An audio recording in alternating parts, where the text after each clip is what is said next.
Didi Stone se retrouve dans une grosse polémique avec les Brazzavillois. Actuellement, tous les blogueurs Brazzavillois s'en prennent à Didi Stone, l'insultent et disent clairement que Didi Stone, on te déteste. Je vous explique. Je vous explique où tout a commencé. Alors que la fille de Sassou Anissa a organisé un grand événement panafricain d'où elle a y invité beaucoup d'influenceurs africains, Emma Lowes, Didi Stone, Jenny et beaucoup d'autres. Là, vous avez la photo de Jenny qui est une influenceuse et danseuse congolaise et africaine. Là, vous avez Emma Lowes, une influenceuse de la Côte d'Ivoire. Là, c'est une photo qu'ils ont faite ensemble pendant l'événement panafricain de la fille de Sassou Nguesso.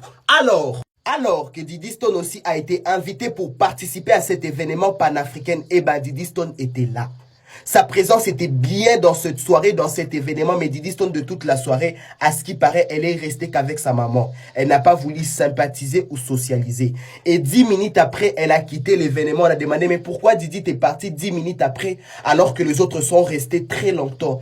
Elle n'a pas cherché midi à 14h la fille de Kofi. Elle n'est pas hypocrite. Elle a carrément dit, je n'ai pas aimé. C'est ça, je suis partie. C'est là où tout commence. La fille de Sassou réagit en disant, on te paie, on assure ton billet, ton hôtel, les chèques, tu viens faire 10 minutes et toute la soirée, tu es resté avec ta maman, tu pars de la soirée. Attendez, réfléchissons un peu comme des personnes qui sont allées au bord de l'école. Comment Didi Stone, l'icône de la RDC, Didi Stone à elle-même la représente toute la nation de la RDC, pouvait rester à cet événement panafricain alors que vous avez fait ça? Alors que votre président est allé signer un accord avec Kagame, et pourtant il sait très bien que la RDC et les Rwandais sont en guerre.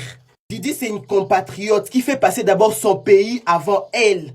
Les valeurs de son pays avant elle. La culture de son pays avant elle. Parce que c'est grâce à son pays que Didi Stone est celle qu'elle est aujourd'hui. Donc, elle ne peut pas rester là où on est en train de faire des accords pour détruire son pays. C'est du foutage de gueule. C'est une influenceuse. Elle ne peut pas rester là.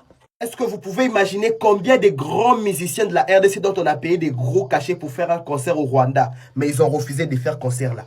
Étant donné que la RDC et les Congo-Brazza, nous sommes un pays voisin, on doit se soutenir. D'ailleurs, nous partageons les mêmes origines, nous tous on est appelés Congolais. Mais à quel moment les Congo-Brazza va s'élever pour aller signer un accord avec un pays qui fait couler les sangs de peuple congolais?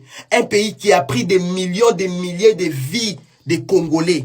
Ça se conçoit pas. Didi Stone, il a carrément raison de partir. C'est une très bonne compatriote. On est fiers de toi, Didi. Je suis sûr que Didi Stone n'était pas au courant de cet accord depuis la France. Sinon, si elle était au courant de cet accord depuis la France, elle aurait pu décliner l'invitation. C'est sûr qu'elle a été mise au courant lorsqu'elle était déjà au Congo-Brazza ou dans la salle de l'événement. Bon, les gens qui vont dire que Jenny est restée. Si Jenny est restée, on n'a qu'à faire quoi de Jenny? Qu'elle reste là-bas, qu'elle danse comme elle aime danser. De toute la soirée, elle a fait qu'elle dansait aussi. Vous pensez que Emma Lowes, si les Congo-Brazza avaient un problème avec la Côte d'Ivoire, elle allait être là? Les influenceuses d'un pays représentent les pays.